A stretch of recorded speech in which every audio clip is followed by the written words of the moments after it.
Another update has dropped in 99 Nights in the Forest, so let's check that out.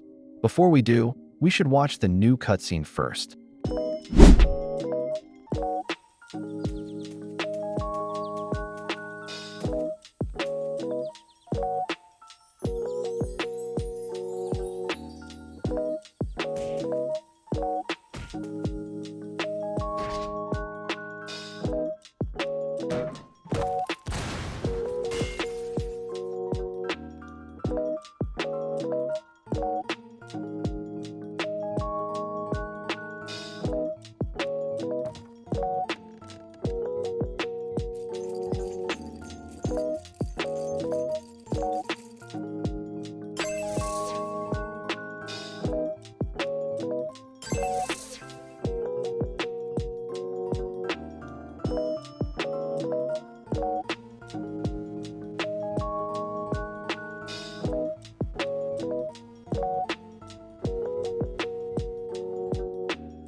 That was the cutscene. So yeah, this update is going to be a particularly grindy one, mainly due to the double gems you can get for the weekends. This is such a huge advantage for players who want classes like Cyborg or some other specific classes. Anyway, here are the new badges as well. Make sure you grind for these badges too if you want gems. I'm going to be doing them as well off screen. I don't really need to make any videos on these event badges since they're pretty straightforward, but if you guys do want me to make videos for event badges and the best and quickest ways to get them, just let me know in the comments. With that being said, let's also check out the new classes. They've also added talents/perks for classes. It'll allow you to get an extra perk from any random classes. For example, if you have the alien class or any other classes and you buy an extra perk for a class you own such as alien, you could get something random like one of Cyborg's perks or one of any random perks from any random classes.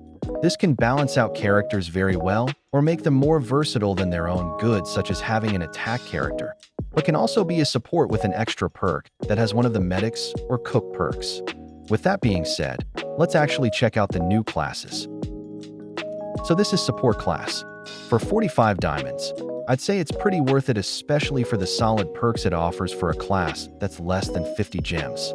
You're able to bond with a player at the start, selecting them and having them as like your partner or some sort. Once you choose a player to bond, you're able to absorb partial damage from your partner when they take damage. Along with that, when eating, it restores hunger for both you and your partner. Finally, you're able to see the beam/location of your partner from any distance. So all in all, this class is definitely that one teamwork makes the dream work type of class due to the support it offers. But would I recommend it? Probably yeah. I mean, for 45 gems, it's pretty good. You don't necessarily need it, but things are much better with support. It's literally the equivalent of saying something is better than nothing. Plus, you spawn with a bandage for your starter tool. Alright, up next is the Gambler class. This one is definitely a pretty interesting one. You're able to spawn with a random item from the game. And when they mean random, I'm not exactly sure if this class has limits to it. Like, are you able to spawn with a tactical shotgun or a laser cannon? That, I'm not sure as of now. If you guys do know, please let me know in the comments. With that aside though, the perks is pretty much a double-edged sword. I mean, it's a gambler class, so what else? You've got chances to either win or lose. The level 1 perk gives you a 50/50 chance of either upgrading or downgrading standard chests upon opening it. By standard chest, they probably mean the common, good, and iron chest. The second perk is pretty much the same as the first one, except it's a 10% increase for the upgrade and 10% decrease for the downgrade.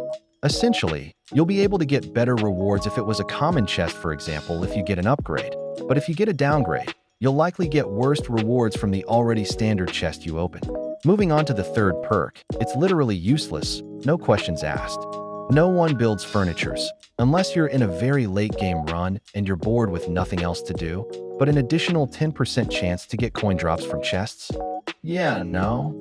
How about we entirely remove the third perk completely, so it doesn't give players a headache just from reading it. All you need to know is that coins are very easy to get in this game. You'll find them basically anywhere you go. But is this class worth it? It depends, I guess. If there's no limit to what kind of random items that we spawn with as our starter tool, then the random starter tool is probably what makes it more OP. But other than that, the perks? It's mid to be honest. When you're dealing with probability, things can go anywhere. So it's probably best to avoid buying this class until we find out whether we're able to spawn with any random item with no limits for the tactical shotgun, laser cannon, and more or not. Well, that was an unnecessary long yap for Gambler class. Next up is the Chef. This class is also pretty decent for 150 gems.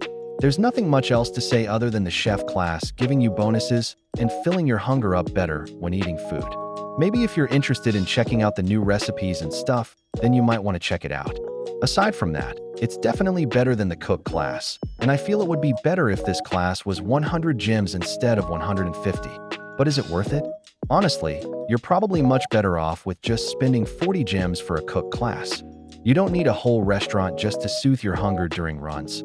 This class is just Cook class, but better. However, I feel like the Cook class is more than enough if you're playing as support.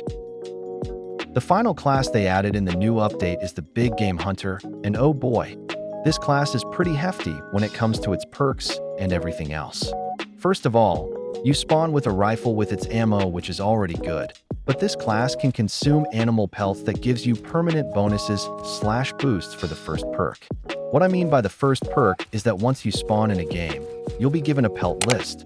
This pelt list shows the variety of different pelts from different animals that you have to consume in order to get the permanent bonus you're looking for.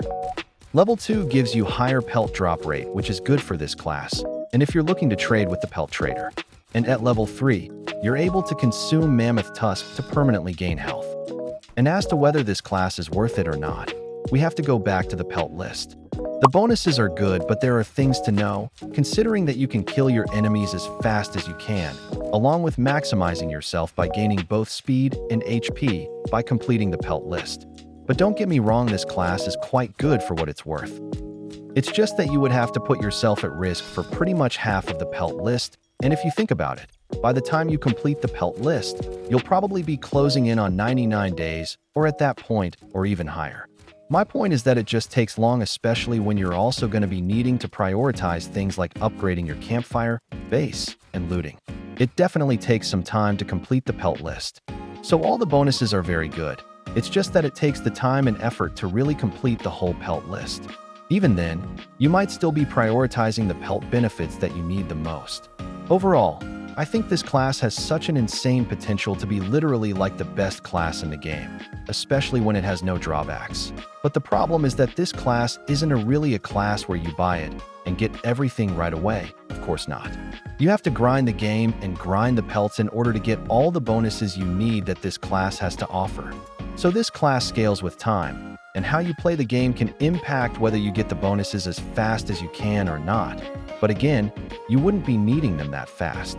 The only other thing that I can think of for this class being very good is that it'll probably help with strongholds a lot, especially if you're planning to redo it over and over without restarting. The bonuses that it gives you really helps a lot, trust me. So finally, is this class worth it? I'd say yes. If I had to rank, I would put this class as the second best behind Cyborg class, since I still personally think Cyborg is still the best, mainly because of its laser cannon.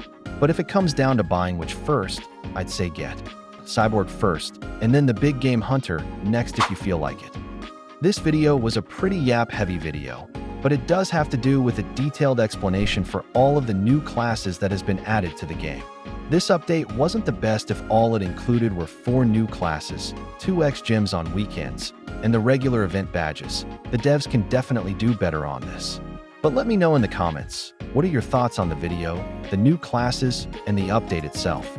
With that being said, your boy Royal Courtier out.